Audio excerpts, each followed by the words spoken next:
Hello. We good? I'm back. I'm good. Wind. Wind. That's all I have to say. Wind. My power literally flickered. I'm back. I'm alive. Well, no. I'm dead, but I'm alive. Right as I was getting into that story too. All right. We're back. Ryu, Timo, welcome in. All right, where was I? I lost where I was. I lost my place. Happy Halloween. Where was I? I lost my place. Hold on. All right, we're going to start at this paragraph. Brace yourselves. One night, Sophie awoke with a start, a cold sweat clinging to her skin. The room was deathly silent, the air thick with an oppressive stillness. She felt a presence in the room, something dark and malevolent. Slowly, she turned her head towards the foot of her bed, and there it was, the hungry doll standing on her bed, its eyes wide and gleaming in the moonlight that filtered through the curtains. The doll's mouth began to open, slowly and deliberately revealing sharp needle-like teeth that gleamed in the dim light. Sophie's breath caught in her throat, her body froze with fear. She wanted to scream, to run, but her limbs wouldn't obey her. The doll began to move, crawling up the bed, its tiny hands clutching the blankets as it drew closer. In a voice that sounded like the rustling of dead leaves, the doll whispered, "I'm hungry." Sophie's heart pounded in her chest as the doll crawled closer, its cold porcelain hands reaching out to touch her skin. She felt a sharp pain as the doll's teeth sank into her, not tearing flesh, but something deeper, something more vital. It was as if the doll was draining her very life force, consuming her essence with every bite. Her vision blurred, and a wave of exhaustion swept over her. The room grew darker, the world fading as the doll continued its feast. Sophie tried to scream, but no sound came out. The last thing she saw was the doll's wide, staring eyes, filled with an insatiable hunger. When morning came, Sophie's parents found her lying in bed, pale and lifeless, her skin cold to the touch. The doll sat on her chest, its eyes now dull, its mouth closed, the sharp teeth hidden once more. The doll was placed back on the shelf, a strange, heavy silence settling over the room. The villagers whispered about Sophie's death, but no one dared speak of the hungry doll. It remained on the shelf, its once vibrant eyes now dark, as if stated as if sated for the time being. But the villagers knew the truth. The doll was always hungry, always waiting, and so the children of Greymore were warned to take care of their toys, to cherish them and keep them close.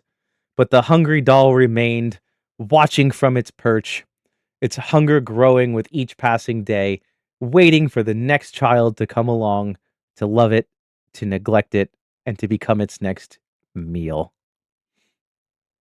Thank you. The stories are getting better. They are. Those first couple were terrible. The definition of a bona fide style. I like that. Unbelievable. Skeletalicious. Oh, I like that. Thank you so much, Timo Girl. Yes. This was my really quick, really bad attempt at skeletonizing my face. I am not an artist in any way whatsoever, but I gave it a go. I tried.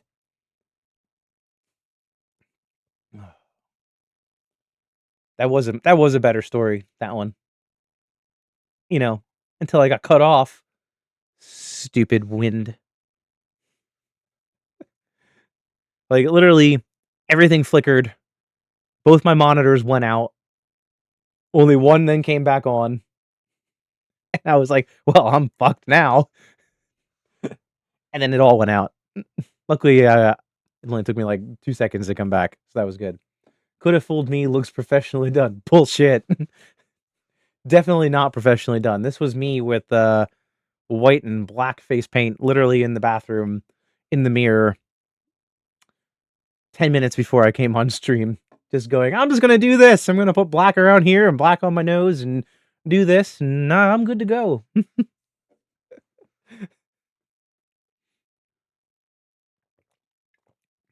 It's funny. As I was putting it on, I'm thinking I really didn't look into to make sure I don't need like some kind of remover to get this off.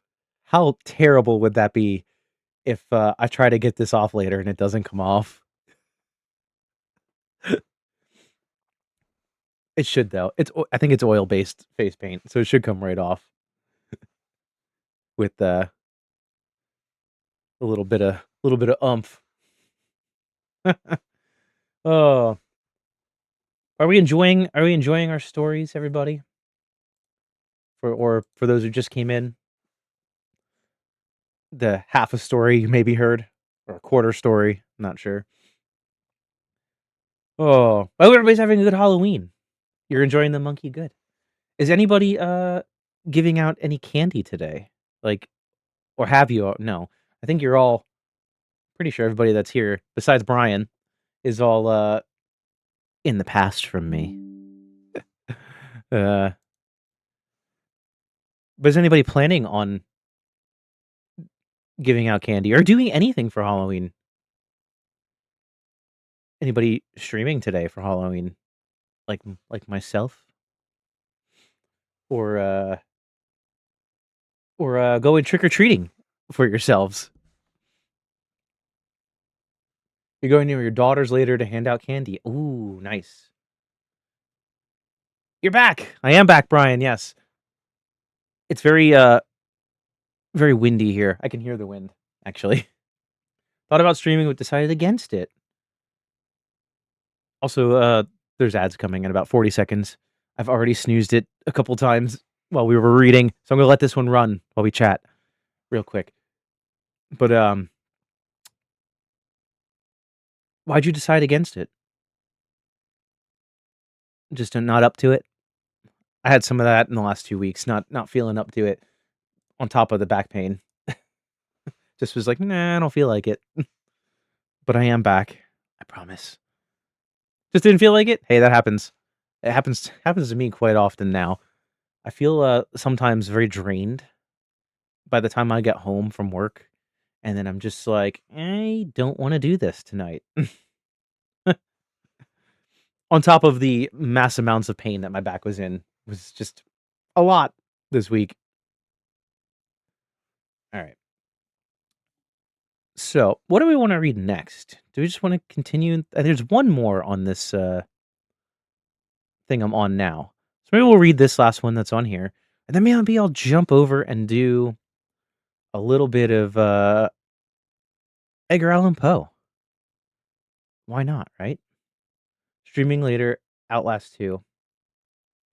I hate everyone who's making me play. Fact! Emo_girl_ just redeemed interesting fact to blow your socks off. I should rename it to Interesting Facts That Don't Blow Your Socks Off, to be honest. Because I don't think we've had one interesting one, really, since I've done this. Alright. Page number. You know how it works. Page number and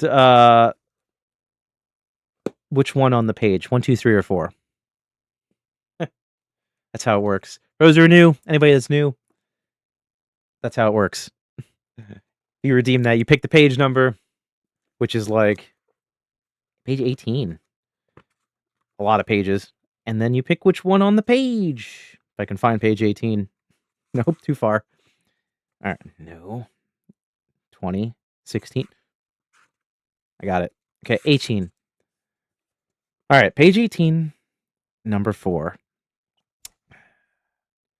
Anthropologists cannot agree on the meaning of the word culture or on the meaning of the word meaning. There's your interesting fact. I don't think that one was very interesting. They can't agree on the what culture means and what the word meaning means? How does that work? Just saying. How does that work? That was terrible. All right, this book. Don't ever buy this book if you can see it. Don't ever buy this book because these apparently Dead facts monkeys are just not redeemed on this day in not history. not interesting ever. They're never interesting. All right, this book is better though. If you like history and you like lots of facts, this is where I read them from. This one is a really good book. Lots of interesting facts, history facts, and they're actual on this day in history. Anyway, all right, Monkey, you know how it works. Which one on the page? What month are we in? October. It's also November tomorrow. How's that already? Number 2. October 31st. Right? How is it November tomorrow already? It's like for those of us who are American, 20 something days till Thanksgiving already. It's my favorite time of the year because I'm a fat ass and it's the day I can just be a fat ass and nobody will judge me. uh, they study culture but can't define it. That's peak culture. And it's November tomorrow because today's the last day of October. Lies. I don't believe you. All right. Let's see. Today, in 1940, the Battle of Britain ends. The Germans have lost 4 times the air crew lost by the Allies. Despite its iconic status, the Spitfire has played a lesser role than the more stable Hurricane. There you go. That was a plane fact, an aircraft fact from the Second World War. I feel like a lot of them in this book are from the Second World War. There's a lot that happened in those 6-ish years, give or take, depending on when you want to start and end it.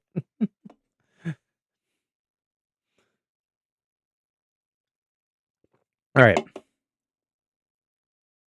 Back to I was thinking about what I was going to say there. Back to our spooky stories. All right. This one is called The Haunted Mirror. Claire had always been fascinated by antiques, the allure of old objects with mysterious histories drawing her in like a moth to a flame. So when she found the mirror at a local market, she knew she had to have it. The mirror was beautiful, its ornate frame carved with intricate, swirling patterns that seemed almost alive, shifting and changing when she glanced away. The glass was polished to perfection, reflecting the world with an almost unnatural clarity. It was a piece that spoke of forgotten times and untold secrets, and Claire was captivated. The old man who sold it to her was eager to get rid of it, his hands trembling as he wrapped it carefully in a cloth, his eyes avoiding hers as he muttered something about the mirror being old and temperamental. Claire didn't pay much attention to his words. She was too entranced by her new find. She carried the mirror home with a sense of excitement, eager to find the perfect spot for it in her bedroom. Once home, she hung the mirror on the wall opposite her bed, admiring how it caught the light and made her room feel larger, more mysterious. She stood in front of it, admiring her reflection, pleased with how the mirror seemed to enhance her features. But as she turned to leave, she thought she saw something move in the background. Just a flicker, like a shadow passing quickly out of view. She shook her head, telling herself it was just her imagination, and went on with her day. That night, as Claire got ready for bed, she couldn't shake the feeling that something was off. The mirror seemed to draw her attention, pulling her gaze towards it, even when she tried to look away. She caught glimpses of things that shouldn't be there, dark shapes lurking in the corners of the room, faces that weren't her own staring back at her, their expressions twisted and unnatural. She tried to dismiss it as fatigue, but the unease lingered, making it difficult to fall asleep. Over the next few days, the strange occurrences only grew worse. The mirror's reflections became more distorted, more unsettling. Claire began to see her deepest fears play out in the glass, visions of being lost in a dark, endless void, of faceless figures reaching out to drag her down into the shadows. The mirror seemed to taunt her, showing her things she never wanted to see, things that left her feeling cold and hollow. Then came the night when everything changed. Claire was brushing her hair in front of the mirror, trying to ignore the prickling sensation of being watched when she noticed something strange. Her reflection wasn't moving in sync with her. She raised her hand to touch her face, but the reflection did not mimic the action. Instead, it stood there, still as a statue, staring back at her with a smile that sent chills down her spine. The smile was wrong, too wide, too knowing. It was a smile that didn't belong on her face.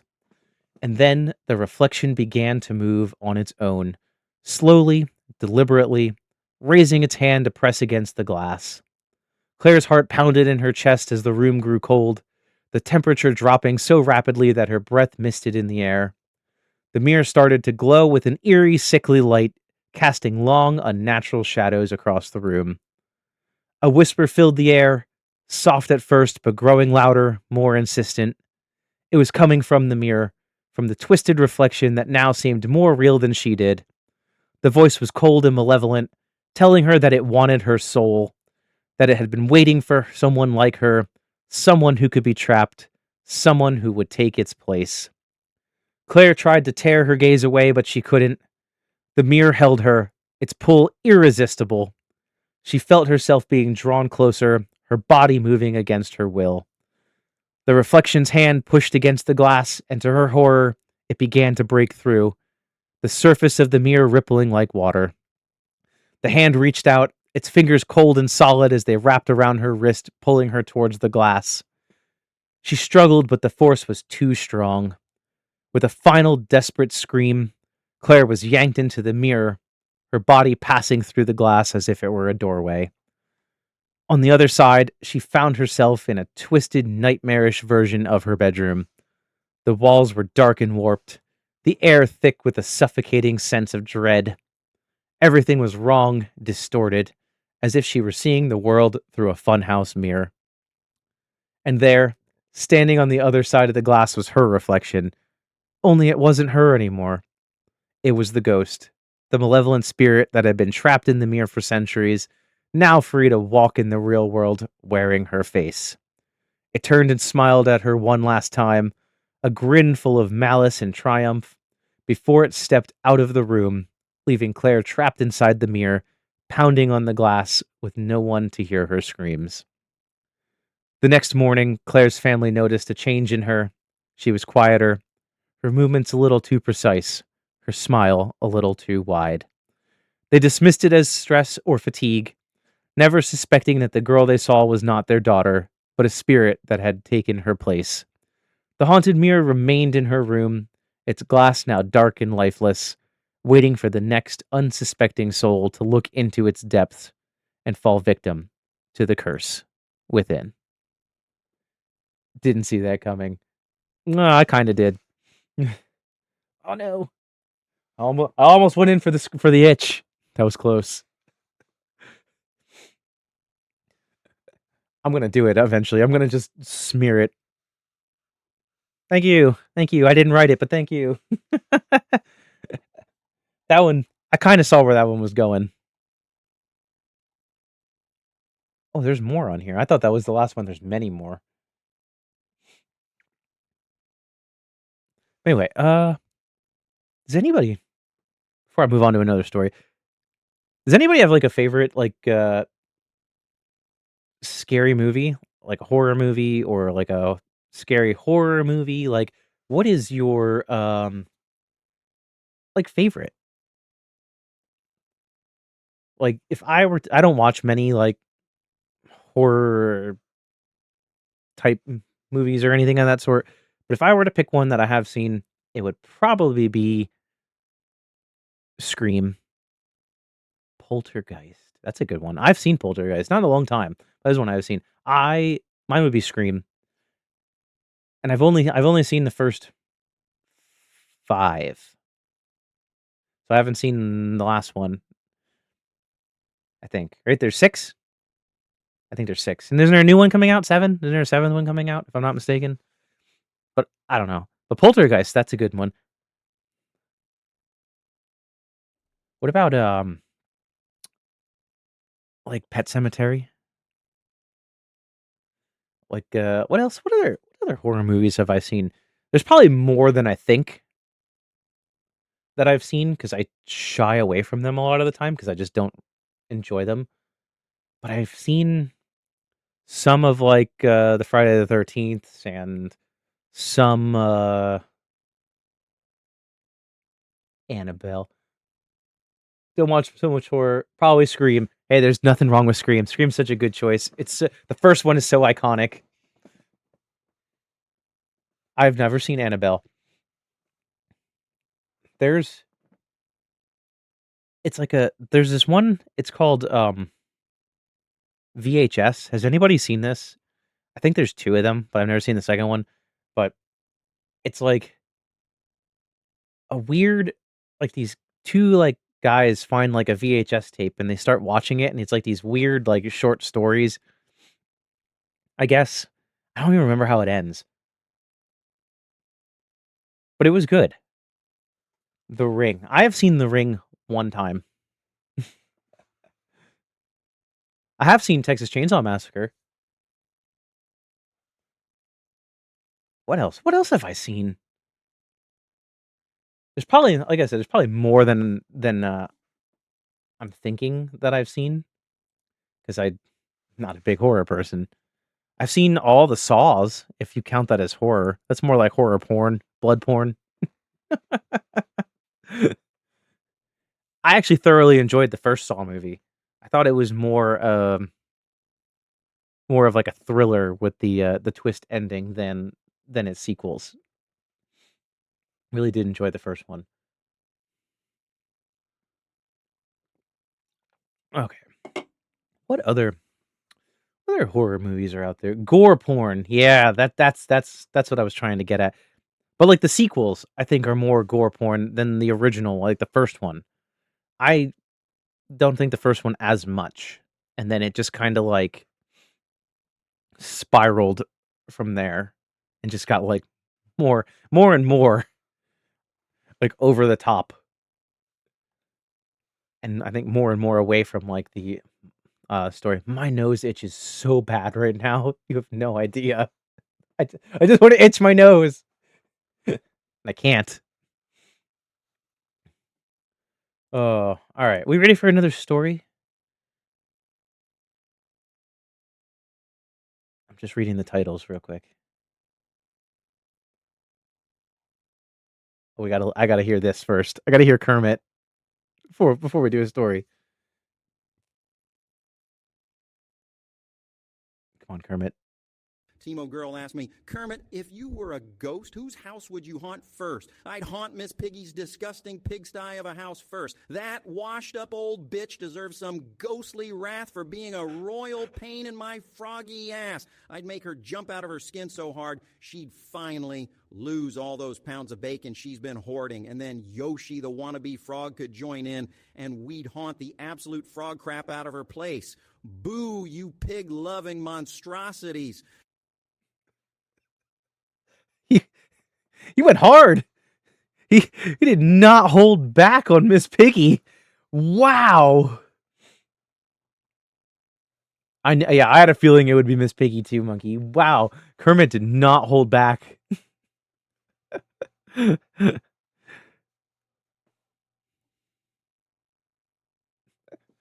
Oh, all right. I'm reading the titles here real quick. All right, this one, where'd it go? This one is called The Cursed Carnival. Sam had always been the type of boy who craved adventure. In the sleepy village where nothing exciting ever seemed to happen, he yearned for something more. something beyond the mundane routine of daily life. So when the traveling carnival rolled into town one foggy evening, its garish lights flickering in the distance, Sam's curiosity got the better of him. The villagers were suspicious of the carnival, whispering among themselves that it was cursed, that those who entered never returned the same. But Sam dismissed their warnings as silly superstitions, too eager to experience the thrill of their own. That night, after his parents had gone to bed, Sam slipped out of the house and made his way towards the carnival. The fog was thick, clinging to the ground like a living thing, and the further he went, the more the village seemed to disappear behind him. The music from the carnival floated through the mist, eerie and distorted, and the laughter of the few people who were there had an edge to it that made Sam's skin prickle. But he pressed on, his excitement outweighing the growing unease in his gut. As Sam reached the carnival, he noticed that something was off. The lights, which should have been bright and inviting, flickered weakly, as though struggling to stay alive. The rides moved with an agonizing slowness, creaking and groaning as if they were ancient, worn down by time. The workers, dressed in faded costumes, watched him with hollow eyes, their smiles plastered on their pale faces, but devoid of any warmth or joy. Despite the creeping sense of dread, Sam found himself drawn to a large tent at the center of the carnival, a sign above its entrance reading, "Enter if you dare." Without hesitation, Sam pushed aside the heavy canvas flaps and stepped inside. The moment he crossed the threshold, the music outside cut off abruptly, leaving him in an eerie silence. The inside of the tent was dimly lit, with only a few flickering candles casting along, wavering shadows across the room. In the center of the tent stood a circle of mirrors, each one reflecting a different version of Sam.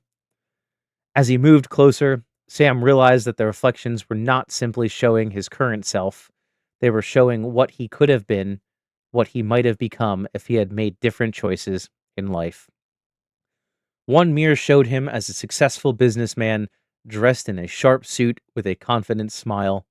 Another showed him as a renowned artist, his hands stained with paint and his eyes alight with passion. But there were darker reflections too, versions of himself twisted by anger, consumed by greed, or hollowed out by despair. Sam's heart raced as he turned from one mirror to the next, the images more vivid and real with each passing moment. Suddenly, the reflections began to move on their own, stepping out of the mirrors and surrounding him. They closed in, their eyes gleaming with an unnatural light, their faces twisted into cruel smiles. Panicking, Sam backed away, only to find that the tent walls had vanished, leaving him trapped in a maze of mirrors and endless reflections. Everywhere he looked, his own face stared back at him, each expression more sinister than the last. The carnival workers appeared around him, their gaunt faces illuminated by the flickering candles, their smiles now predatory. "You must choose," one of the workers said, his voice low and cold. "Choose one of the reflections to replace you in the real world." Sam's mind raced as he tried to make sense of what was happening. Was this some kind of twisted game? But the worker's eyes bore into him, and he knew he had no choice. His gaze flickered from one reflection to another, searching for the one that seemed the most normal, the least dangerous. Finally, he spotted it, a version of himself that looked just like him. No obvious distortions or twisted expressions. It was the closest thing to normal he could find. Taking a deep breath, Sam stepped towards the reflection, his hand outstretched. As soon as his fingers brushed against the mirror's surface, the reflection's face twisted into a grotesque grin. The grin widened, stretching unnaturally across its face, and as it reached out and grabbed Sam's wrist, pulling him into the mirror with a force that knocked the wind out of him, the world around him spun and warped, colors bleeding together into a nightmarish blur. When the spinning stopped, Sam found himself in a twisted version of the carnival where everything was wrong. The lights were dark and flickering, the rides creaked and groaned like the dying, The workers' faces were now hideous, distorted masks of their former selves. The air was thick with the stench of decay, and the sounds of laughter had turned to wails of despair. Sam pounded on the mirror's surface, trying to break free, but it was like striking solid stone. On the other side, his reflection, now no longer just a reflection, stepped out into the real world, stretching and flexing its limbs as if it had just awoken from a long sleep.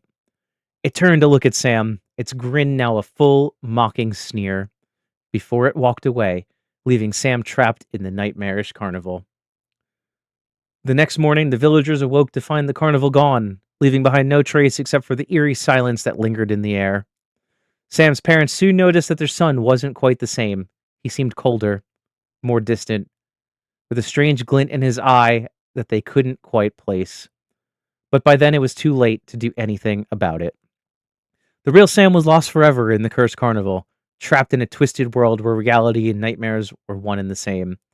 And as the cursed carnival moved on to its next destination, it carried with it the echoes of the souls it had claimed, leaving only darkness and despair in its wake. The end. I feel like that was very close to the last one. Same concept. Same mirror concept. I give that like a I don't know, out of 10, maybe a 4, because it felt very close to the last one. Also, Ember Phoenix, thank you so much for the follow. Welcome in. Ooh, excuse me. Ooh, man. I think next we're gonna maybe read some. I don't know where these are from, but maybe we'll read some real artistry here from Edgar Allan Poe. Right? Hope that sounds good. But before I do that, this energy drink that I've been drinking is making my bladder gonna explode. So I'm gonna take a quick 5-minute break just to grab the bathroom, use the bathroom, and grab something else to drink. Bring another drink back, because I do that all the time. I don't bring a drink back, and then I need it, especially with all this reading today. So give me 5 minutes, hang tight, and then I think we're gonna read The Telltale Heart. That's a good one to start out with. So I'll be right back, I promise.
All right, I'm back.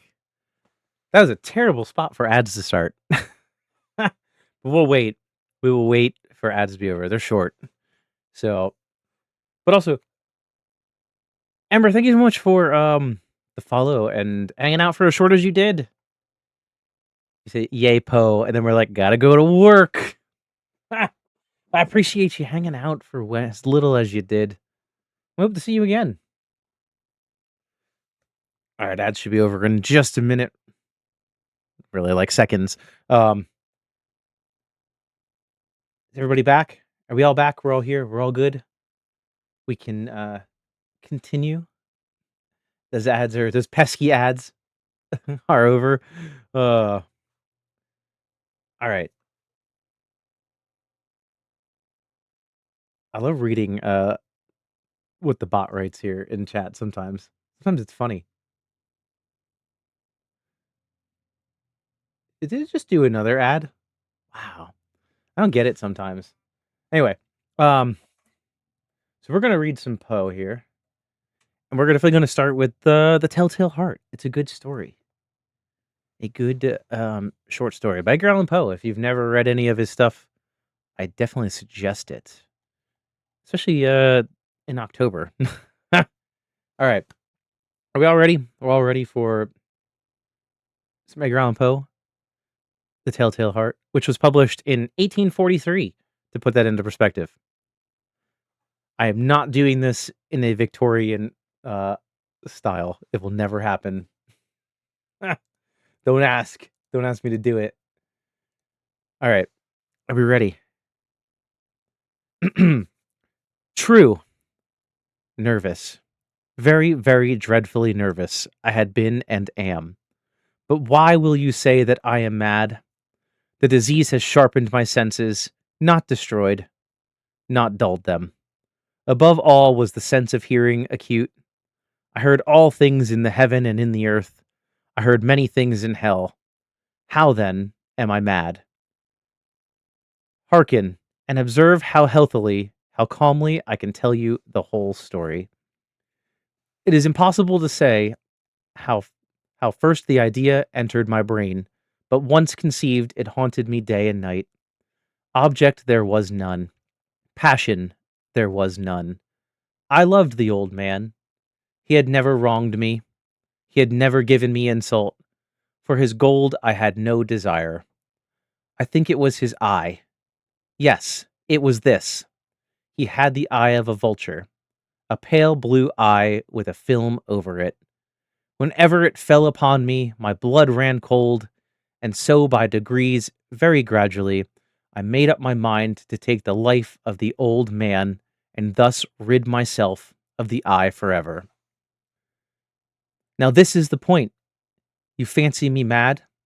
Madmen know nothing, but you should have seen me. You should have seen how wisely I proceeded, with what caution, with what foresight, with what dissimulation I went to work.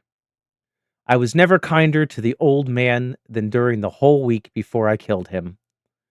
And every night, about midnight, I turned the latch of his door and opened it, oh so gently. And then, when I made an opening sufficient for my head, I put in a dark lantern, all closed, so that no light shone out, and then I thrust in my head. Oh, you would have laughed to see how cunningly I thrust it in. I moved it slowly, very, very slowly, so that I might not disturb the old man's sleep. It took me an hour to place my whole head within the opening so far that I could see him as he lay upon his bed. Ha! Would a madman have been so wise as this? And then, when my head was well in the room, I undid the lantern cautiously, oh so cautiously, cautiously. I undid it just so much that a single thin ray fell upon the vulture eye. And this I did for 7 long nights, every night just at midnight. But I found the eye always closed, and so it was impossible to do the work. For it was not the old man who vexed me, but his evil eye. And every morning, when the day broke, I went boldly into the chamber and spoke courageously to him, calling him by name in a hearty tone and inquiring how he had passed the night. So you see, he would have been a very profound old man indeed to suspect that every night, just at 12, I looked in upon him while he slept. Upon the 8th night, I was more than usually cautious in opening the door. A watch's minute hand moves more quickly than did mine. Never before that night had I felt the extent of my own powers, of my sagacity. I could scarcely contain my feelings of triumph. To that there I was, opening the door little by little, and he had not even to dream of my secret deeds or thoughts. I fairly chuckled at the idea, and perhaps he heard me, for he moved on the bed suddenly, as if startled. Now you may think that I drew back, but no. His room was as black as pitch with the thick darkness, for the shutters were closed fastened through fear of robbers. And so I knew that he could not see the opening of the door, and I kept pushing it on steadily. I had my head in, and was about to open the lantern, when my thumb slipped upon the tin fastening, and the old man sprang up in bed, crying out, "Who's there?" I kept quite still and said nothing. For a whole hour I did not move a muscle, and in the meantime I did not hear him lie down. He was still sitting up in the bed listening, just as I have done, night after night, hearkening to the death watches in the wall. Presently I heard a slight groan, and I knew it was the groan of a mortal terror. It was not a groan of pain or of grief. Oh no. It was the low stifled sound that arises from the bottom of the soul when overcharged with awe. I knew the sound well. Many a night, just at midnight, when all the world slept, it has swelled up in my own bosom, deepening, with its dreadful echo, the terrors that distracted me. I say I knew it well. I knew what the old man felt and pitied him, although I chuckled at heart. I knew that he had been lying awake ever since the first slight noise, when he had turned in his bed. His fears had been ever growing upon him. He had been trying to fancy them causeless, but he could not.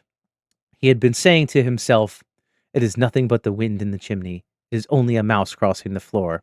Or, "It is merely a cricket which has made a single chirp."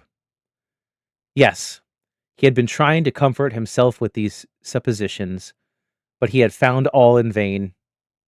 All in vain, because death, in approaching him, had stalked with his black shadow before him and enveloped the victim. And it was the mournful influence of the unperceived shadow that caused him to feel, although he never saw nor heard, to feel the presence of my head within the room. When I had waited a long time, very patiently, without hearing him lie down, I resolved to open a very, very little crevice in the lantern. So I opened it. You cannot imagine how stealthily, until at length a single dim ray, like the thread of the spider, shot out the crevice and fell upon the vulture's eye. It was open, wide, wide open, and I grew furious as I gazed upon it. I saw it with perfect distinctness, all a dull blue, with a hideous veil over it that chilled the very marrow in my bones. But I could see nothing else of the old man's face or person, for I had directed the rays as if by instinct, precisely upon the damned spot. And have I not told you that what you mistake for madness is over but acuteness of the senses? Now I say, there came to my ears a low, dull, quick sound, such as a watch makes when enveloped in cotton. I knew that sound well, too. It was the beating of the old man's heart. It increased my fury as the beating of a drum stimulates the soldier into courage. But even yet I refrained and kept still. I scarcely breathed. I held the lantern motionless. I tried how steadily I could maintain the ray upon the eye. Meantime, the hellish tattoo of the heart increased. It grew quicker and quicker and louder every instant. The old man's terror must have been extreme. It grew louder, I say, louder every moment. Do you mark me well? I have told you that I am nervous. So I am. And now at the dead hour of the night, amid the dreadful silence of that old house, so strange a noise as this excites me to uncontrollable terror. Yet, for some minutes longer, I refrained and stood still, but the beating grew louder, louder. I thought the heart must burst. And now a new anxiety has seized me. The sound would be heard by a neighbor. The old man's hour had come. With a loud yell, I threw open the lantern and leaped into the room. He shrieked once, only once. In an instant, I dragged him to the floor and pulled the heavy bed over him. I then smiled gaily, only to find the deed so far done. But for many minutes, the heart beat on with a muffled sound. This, however, did not vex me. It would not be heard through the wall. At length it ceased. The old man was dead. I removed the bed and examined the corpse. Yes, he was stone dead. I placed my hand upon the heart and held it there many minutes. There was no pulsation. He was stone dead. His eye would trouble me no more. If you still think me mad, you will think so no longer when I describe the wise precautions it took for the concealment of the body. The night waned and I worked hastily but in silence. First of all, I dismembered the corpse. I cut off the head and the arms and the legs. I then took up 3 planks from the flooring of the chamber and deposited all between the scantlings. I then replaced the boards so cleverly, so cunningly, that no human eye, not even his, could have detected anything wrong. There was nothing to wash out, no stain of blood, no stain of any kind whatsoever. I had been too wary for that. A tub had caught it all. Ha, ha. When I made an end of these labors, it was 4 o'clock. Still dark as midnight, as the bell sounded the hour, there came a knocking at the street door. I went down to open it with a light heart, for what had I now to fear? There entered 3 men who introduced themselves with perfectly suavity as officers of the police. A shriek had been heard by a neighbor during the night. Suspicion of foul play had been aroused. Information had been lodged at the police office, and now they, the officers, had been deputed to search the premises. I smiled, for what had I to fear? I bade the gentleman welcome. The shriek, I said, was my own in a dream. The old man, I mentioned, was absent in the country. I took my visitors all over the house. I bade them search well. I led them at length to his chamber. I showed them his treasures secure, undisturbed.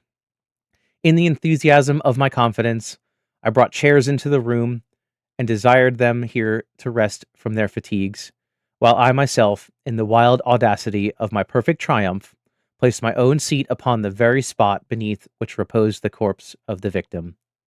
The officers were satisfied. My manner had convinced them. I was singularly at ease. They sat, and while I answered cheerily, they chattered of familiar things. But ere long, I felt myself getting pale and wished them gone. My head ached, and I fancied a ringing in my ears. But still they sat, and still chatted. The ringing became more distinct. It continued and became more distinct. I talked more freely to get rid of the feeling, but it continued and gained definiteness, until at length I found that the noise was not within my ears.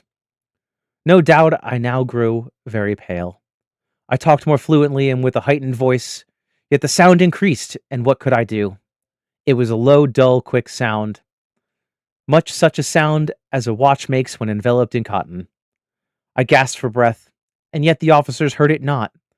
I talked more quickly, more vehemently, but the noise steadily increased. I arose and argued about trifles, in a high key and with violent gesticulations, but the noise steadily increased. Why would they not be gone?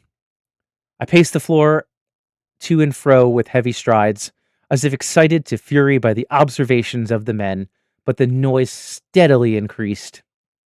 Oh God! What could I do? I foamed, I raved, I swore. I swung the chair upon which I had been sitting and grated it upon the boards, but the noise arose over all and continually increased. It grew louder, louder, louder, and still the men chatted pleasantly and smiled. Was it possible they heard not? Almighty God! No, no! They heard it! They suspected! They knew! They were making a mockery of my horror. This I thought, and this I think. But anything was better than this agony. Anything was more tolerable than this derision. I could bear those hypocritical smiles no longer. I felt that I must scream or die. And now again, hark! Louder! Louder! Louder! Louder! Villains! I shrieked.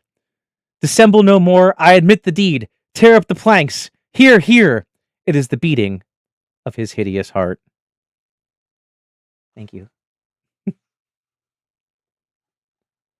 Such a good story. A lot of thrusting going on. I was trying so hard not to laugh, Monkey. I read that out of the corner of my eye and was trying so hard not to laugh at that.